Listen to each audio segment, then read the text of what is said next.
we're talking about here and why it's important? Sure. So we're going to spend a little bit of time talking about the PIT count. PIT stands for Point in Time Count, and it's an annual event that we do for HUD. And what are you counting? So we're looking for people who are literally homeless in Anderson County. They call it unsheltered homelessness, they being HUD, so it's their definition of it, and they pick a night every year in January that every county of every state is going to use as a reference point. And so basically you're going to ask people the question, hey, where did you spend last night? In this case, this year it was the 24th of January. And so you ask people how they spent the night. Did they stay in some place that really wasn't meant for human habitation? Maybe it has no water or electricity, even though it might have a roof, or they live in a car, or they're literally unsheltered. They're in a tent, or they're simply sleeping on the ground, or they're in an abandoned building. How do you count? How do you do this count, Zoe? Tell me how you count people like that. How do you figure out how to count people like that? So we don't do it cold. Like, we don't wake up on the 25th and say, hey, let's run around and find people on the 24th. Around me are people who participate in it. And so we're an agency that deals with people every day who are experiencing homelessness. So in our case, one of the things we do for the county is we run the warming center. It's a place where people can come and get warm when it's too cold to be out safely. And so because of our experience of doing this over 3 years, the people who come and spend the night with us, they themselves are homeless. So we have a sense of the number of people who are experiencing homelessness who come to us for the warming center, as well as people who are served during our day shelter. The other people who have some kind of insight to people who are unsheltered are Upstate Warrior Solution and Salvation Army. Salvation Army has got an incredibly cool new truck. Canteen is what you call it. Yes, it's really super fun, but it's something that we can actually take and serve people directly if they're not in our location. So it's mobile, and it's something they would like to do regularly all throughout the year. In the same kind of way, Upstate Warrior Solution wants to know where any homeless veterans are throughout the county, and so they're interested in finding people even if they're in a place literally inside of a tent or inside of a car, regardless of where they are. So all year long, we're interacting with people who are experiencing homelessness. We just use that particular night as a reference night, and it's done not just in our county, it's done in every county in every state across the nation. So at the federal level or at the national level, you're looking at all these different places and trying to get a sense of how many people are experiencing homelessness. And other than the ministry y'all do, why is that number important? For us in particular, recently we've got some HUD funding that's been very helpful. HUD has a variety of grants where they give us money for doing exactly what we're trying to do here in terms of meeting people where they are, finding out what services they need to be connected to, and ultimately our goal is to move people who are unhoused to being housed. The other part of our goal is, if you're in housing, even if it's not completely suitable housing, we would rather you stay in that housing, and then we could get you to maybe more appropriate housing. But it always costs less money when someone stays housed. So we want to prevent homelessness as well as move people who are unhoused to becoming housed.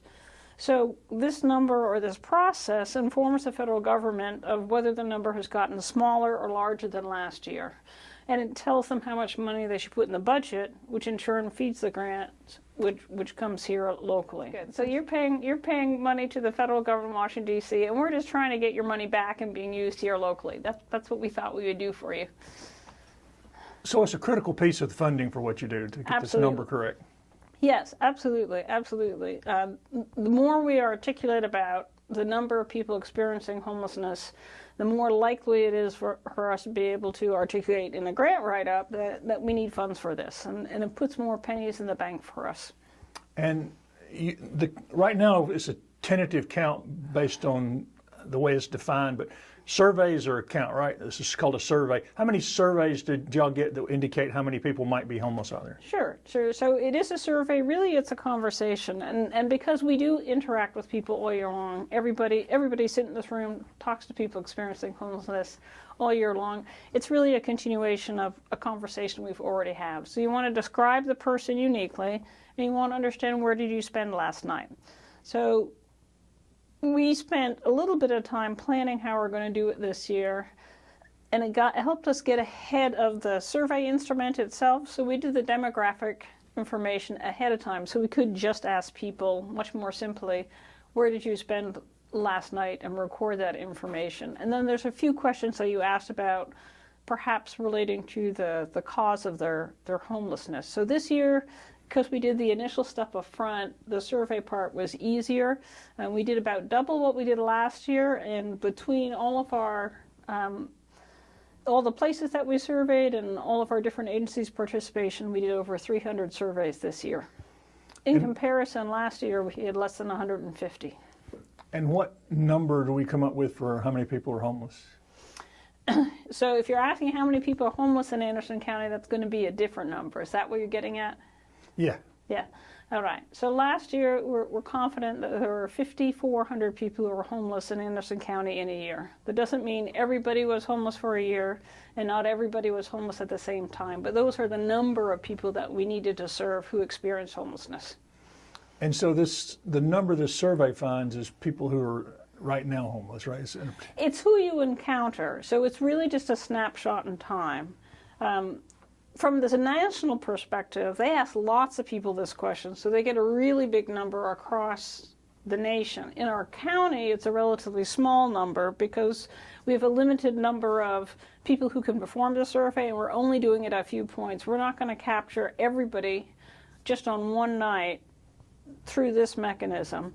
And it only asks for a very specific type of homelessness. We've got other ways that we collect data. So for example, the McKinney-Vento liaisons associated with the school district, they have a manner in which they keep track of people associated with the public school who are experiencing homelessness, and that's a separate effort. What number will HUD report back to you? I mean, what will they list when they come out with these surveys? What number do you think they'll give for homelessness? How does that work?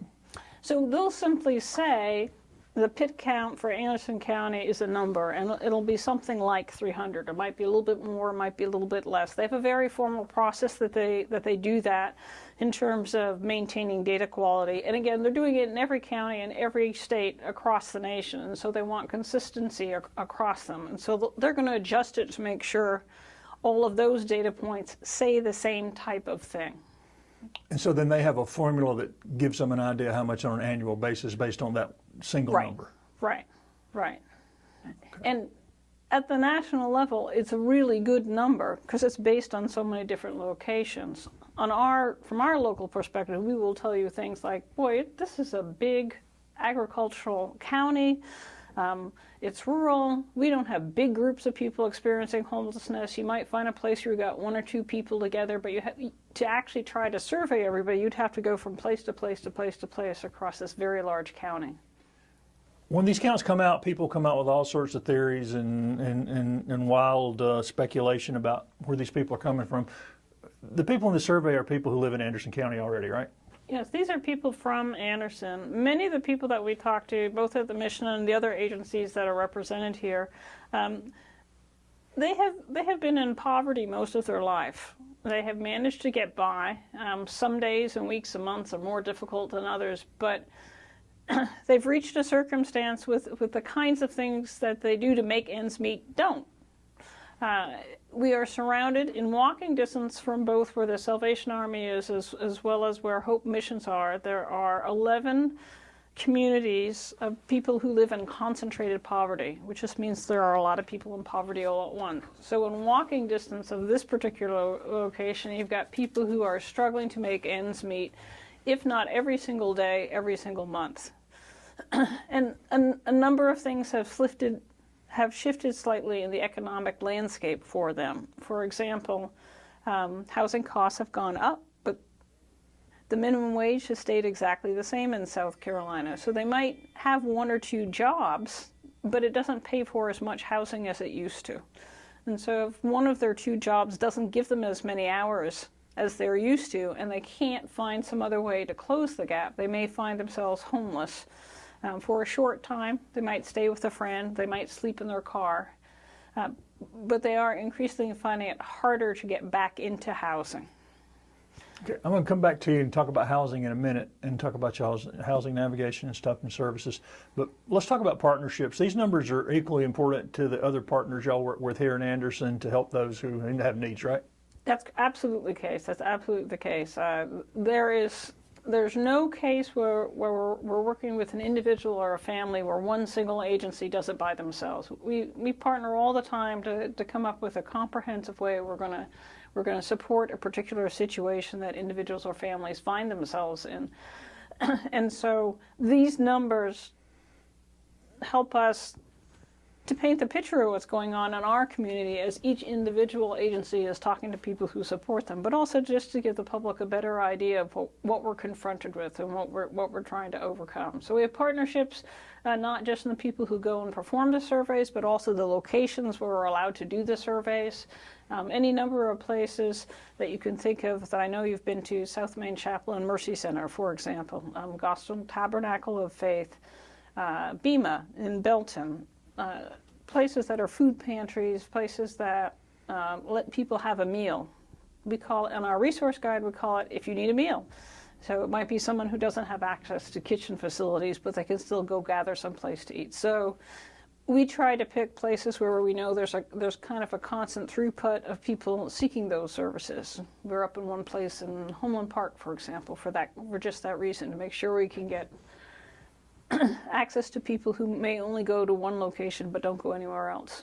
And grant money availability is somewhat based on this number we're talking about. Is that correct? Absolutely, absolutely. So if we reported zero, it would be very difficult to compete for any number of these grants. And again, HUD has best practices because they support agencies looking to resolve homelessness all across the nation. So they have an expectation of what they're likely to fund and why, and it is based on their experience, and this number is part of their experience, helps describe what they consider one particular aspect of homelessness.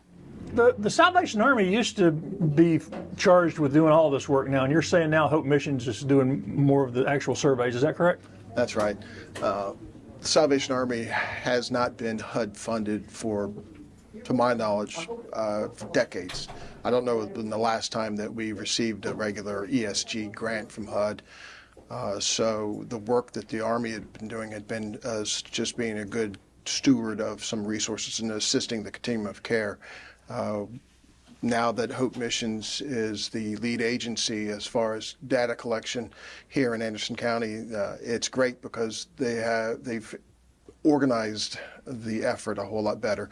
One of the things you'll note, Greg, is the increase that we're sure to see in the number of persons identified with this year's PIT count isn't a reflection of the fact that our homelessness has increased. It's a case of we didn't have enough volunteers canvassing the neighborhoods in Anderson County to be able to identify and be able to take these surveys and get them out. And so that's an important point, and we're very thankful that Hope Mission is able to step up and lead the effort now.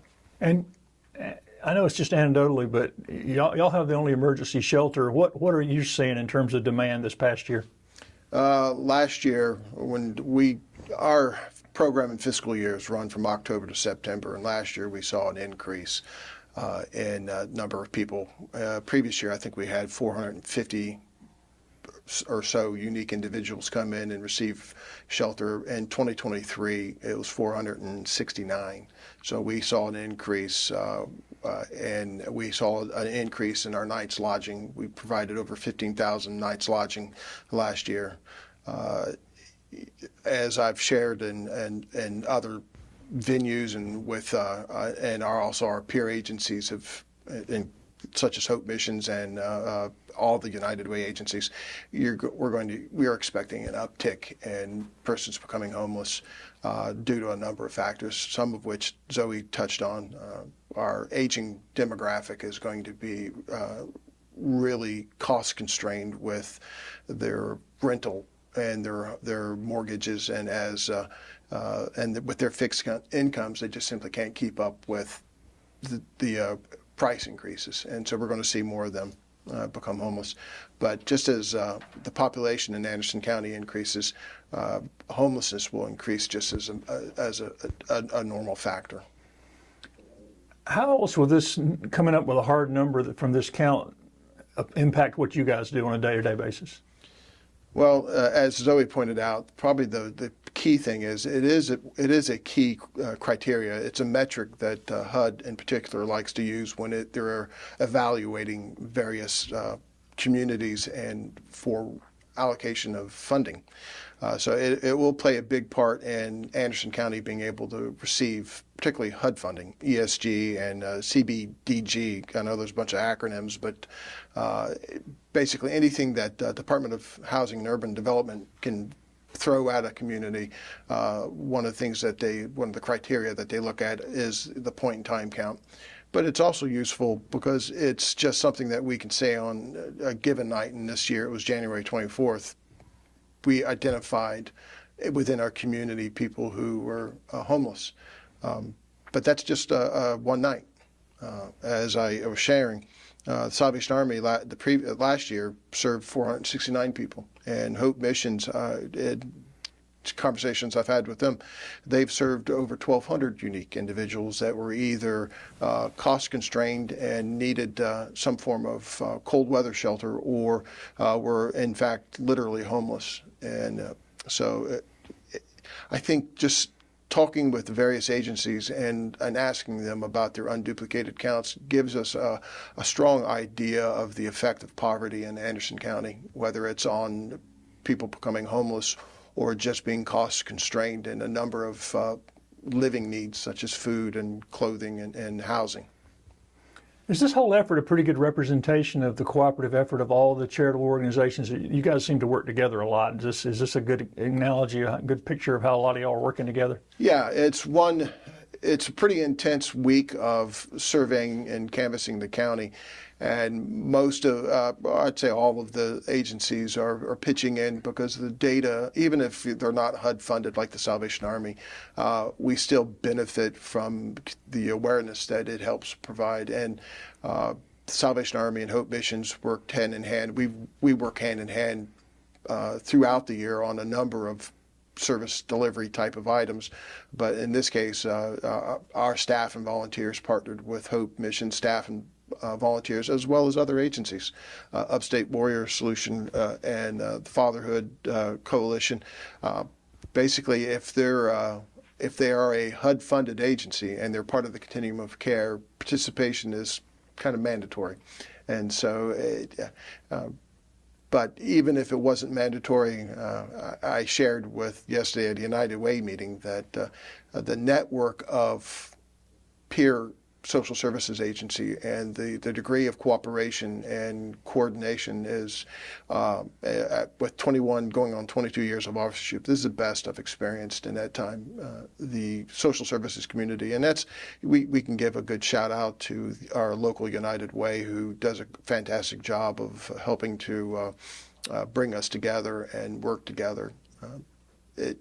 Very cooperative and always looking for ways to increase efficiency and get the most bang out of whether it's a federal dollar or local donations coming in. And using a Salvation Army catchphrase, everyone's looking to do the most good in our community. So I think as a whole, Anderson as a community can be very proud of its social services network, your private and public social services network.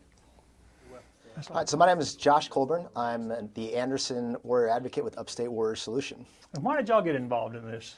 So we got involved because we are an organization that exists to help veterans. And as we know, there are veterans in the county that are homeless. So just like Hope Mission and all the organizations are interested in getting the data to the federal level about the homeless in Anderson County, they're also very interested on the number of veterans that are homeless in the county. So if we feel that if we can find those veterans, make a connection, build a relationship, we can get them the services that they need. Tell me about the things y'all do already for veterans. What does your organization do mostly? So I like to say, to keep it easy, when a veteran calls and needs help, it's my job to become their teammate. We want to help them become their teammate and help them walk through. Our mission is to connect, lead, and inspire the veterans that we come across. We want to connect them to the vital resources and the great resources that are in this county that they might not know about. We want to get them connected to VA sources, because the more that we can get veterans the health care through the VA and the services that are already offered by the VA, the less strain it puts on the local resources that are using federal dollars that can go to civilians. So it's good to have those veterans in the VA system. So once we've got them connected to resources, we want to lead them through the process of staying connected. We want to be their teammate. We want to, keep them going, and then we want to inspire them. We want to inspire them to keep helping others, and we want to inspire the community to, lift up veterans as well. Are you seeing, just from the people calls you get and the work y'all do, are you seeing an increase in the number of veterans who are unhoused? Yes, I would say I've been here about 2 years. Typically, I had about 3 or 4 people that I could constantly, pull up their names as knowing that they were homeless. In the last 3 months, it's ticked up to about 8. So just sitting here, I can think of 8 veterans that are homeless in the county right now. So there seems to be a little uptick in that number. And that's the housing cost, pretty much, is there? Any number of things. Housing costs is one of them. Substance use, it can be an issue. Mental health is another reason. One of the reasons, and I'll add this, it's so important to get these veterans, because we know that a lot of folks that are homeless do suffer from mental health challenges. And we are working to screen veterans for suicide. Unfortunately, veteran suicide is higher than the average population. So we're partnering with the VA to implement the Staff Sergeant Fox program. And how that works is the VA has given us the tools to screen veterans that come to us.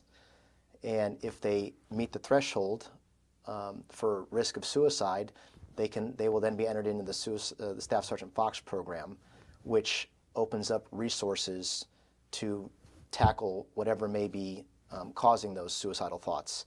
And it also can get them connected to mental health resources faster through the VA system. So getting this county an official, you're another one of the agencies that'll help financially to be able to have these numbers to use from applying for grants and stuff. Is that correct? Absolutely. Just like the federal government needs to know how much money to appoint to HUD, the federal government needs to know how much money to appoint to the VA, and then what the VA does with that money is determined by the need.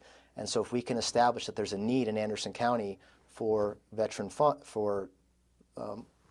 homeless veterans, we can get services and resources allocated to Anderson County that not just help us, but help everybody. It takes the strain off of Hope Mission, it takes the strain off of Salvation Army, and it gets the veterans into the services that they are owed, as long as we can find them and bring them under our wing. And like I said, it's my job to become their teammate and get them and walk them through that process.